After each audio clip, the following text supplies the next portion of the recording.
ওম গণেশায় নমঃ। নমস্কার বন্ধুরা, পুরাণ সাতকাহন চ্যানেলের পক্ষ থেকে আপনাদের সকলকে জানাই স্বাগত।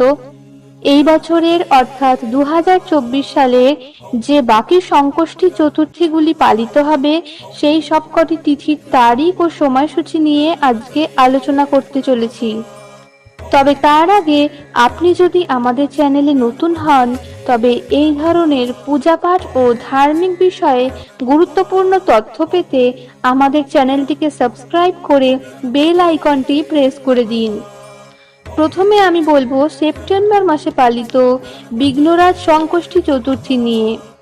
বিঘ্নরাজ সংকষ্টি চতুর্থী পালিত হবে 21শে সেপ্টেম্বর শনিবার। চতুর্থী তিথি শুরু হবে 20শে সেপ্টেম্বর রাত্রি 9:14 এবং চতুর্থী তিথি শেষ হবে 21শে সেপ্টেম্বর সন্ধ্যা 6:13। কৃষ্ণ দশমীতে চন্দ্রোদয় হবে সন্ধ্যা 7:55। চতুর্থী তিথিতে চন্দ্রোদয় নেই, অর্থাৎ চতুর্থী তিথির সময় চন্দ্রোদয় ঘটবে না, তবে কৃষ্ণ দশমী তিথিতে চন্দ্রোদয় হবে সন্ধ্যে 7:55। সংকষ্টি চতুর্থী পালন করার সময় এই সময়সূচি বিবেচনা করা হয়।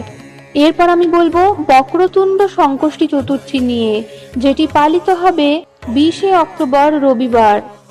কৃষ্ণা দশমী তিথিতে চন্দ্রোদয় হবে 20শে অক্টোবর সন্ধ্যা 7:24।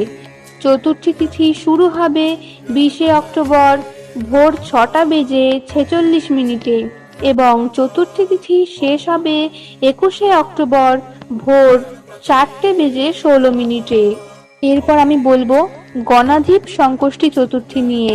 গণাধিপ সংকষ্টি চতুর্থী পালিত হবে 18ই নভেম্বর সোমবার। কৃষ্ণ দশমী তিথিতে চন্দ্রোদয় হবে 18ই নভেম্বর সন্ধ্যা 7:05। চতুর্থী তিথি শুরু হবে সন্ধ্যা 6:55 এবং চতুর্থী তিথি শেষ হবে 19শে নভেম্বর সন্ধ্যা 5:28। সংকষ্টি চতুর্থীর পূজা একটি গুরুত্বপূর্ণ হিন্দু পূজা যা ভগবান গণেশকে উৎসর্গ করা হয়। এই পূজার মাধ্যমে ভক্তরা তাদের কষ্ট দূর করার জন্য ভগবান শ্রী গণেশের কাছে প্রার্থনা করেন। এবার বলবো সংকষ্টি চতুর্থীর পদ্ধতি। পূজার দিন সকালে স্নান করে পরিষ্কার বস্ত্র পরিধান করুন। এক্ষেত্রে যদি স্নানের সময় সামান্য গঙ্গা জল স্নানের জলে মিশিয়ে নিতে পারেন তবে তা অতি উত্তম হয়। পূজার স্থানে একটি পরিষ্কার লাল আসন বিছিয়ে নিন এবং সেখানে গণেশ মূর্তি বা ছবিটি স্থাপন করুন। পূজার স্থানে বসে প্রথমে ওম গণেশায় নমঃ মন্ত্র জপ করুন এবং ভগবান শ্রী গণেশের ধ্যান করুন।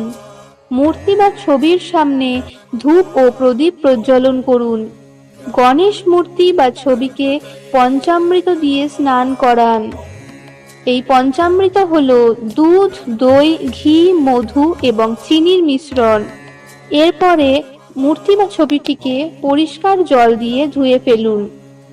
ভগবান গণেশকে সিঁদুর, চন্দন এবং হলুদ দিয়ে তিলক করে দিন। ফুল ও পুষ্পমালা নিবেদন করুন এবং ফল ও মিষ্টান্ন নিবেদন করুন। 11টি বা 21টি দূর্বা অর্পণ করুন।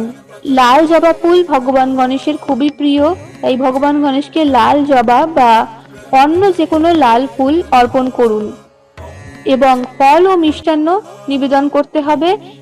লাড্ডু বা মোদক অবশ্যই নিবেদন করুন, এটি ভগবান গণেশের অত্যন্ত প্রিয়।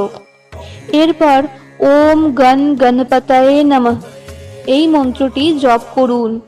পূজার শেষে ভগবান শ্রী গণেশের আরতি করুন এবং এরপর ভগবান গণেশের চরণে নিবেদন করা প্রসাদ সবার মধ্যে বিতরণ করে দিন। সংকষ্টি চতুর্থীর দিন উপবাস রাখা হয় এবং সন্ধ্যায় চন্দ্র দর্শন করে উপবাস ভঙ্গ করা হয়।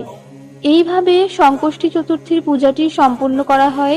পূজার মাধ্যমে ভগবান গণেশের আশীর্বাদ লাভ করেন ভক্তরা এবং গণপতির কৃপায় ভক্তের জীবনের সমস্ত দুঃখ দুর্দশা বাধা বিপত্তি দূর হয়ে যায়। বন্ধুরা, আশা করি ভিডিওটি সকলের ভালো লেগেছে।